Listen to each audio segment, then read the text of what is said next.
നടൻ ബാലയ്ക്കും കുടുംബത്തിനുമെതിരെ ഗുരുതര ആരോപണവുമായി മുൻ പങ്കാളി ഡോക്ടർ എലിസബത്ത് ഉദയൻ.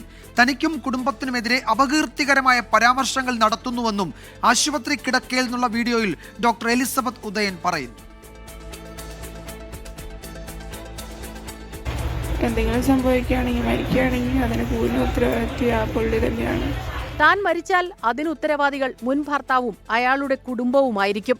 നിരവധി പരാതികൾ മുഖ്യമന്ത്രിക്ക് ഉൾപ്പെടെ നൽകിയിട്ടും നടപടിയുണ്ടായില്ലെന്നും ഡോക്ടർ എലിസബത്ത്. ഞാൻ ചീഫ് മിനിസ്റ്ററിന് കംപ്ലൈന്റ് കൊടുത്തു, പോലീസിന്റെ കംപ്ലൈന്റുകൾ അക്സെപ്റ്റ് ചെയ്യണില്ല എന്ന് പറഞ്ഞിട്ട്. പക്ഷെ ആരും എന്റെ കംപ്ലൈന്റ് മോളിന്ന് താഴത്തേക്ക് കുന്നംകുളം ഡിവൈഎസ്പി ഓഫീസിലെത്തി.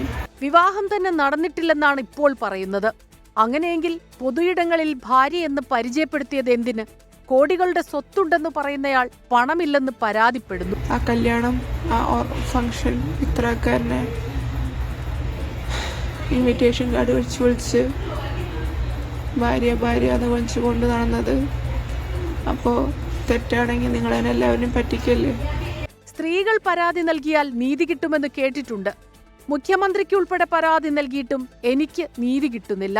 അയാൾ എന്നെ ഉപദ്രവിച്ചു, മാധ്യമങ്ങളിലൂടെ അപകീർത്തിപ്പെടുത്തി, ഭീഷണിപ്പെടുത്തുന്ന വീഡിയോ പോസ്റ്റ് ചെയ്തിട്ട് പോലും അന്വേഷണം നടക്കുന്നില്ലെന്നും എലിസബത്ത് പറയുന്നു.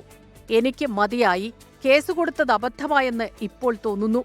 ആശുപത്രിക്കിടയിലുള്ള ദൃശ്യങ്ങളിൽ മൂക്കിൽ ട്യൂബ് ഘടിപ്പിച്ച് അവശനിലയിലാണ് doctor Elizabeth Udayan. News desk 24.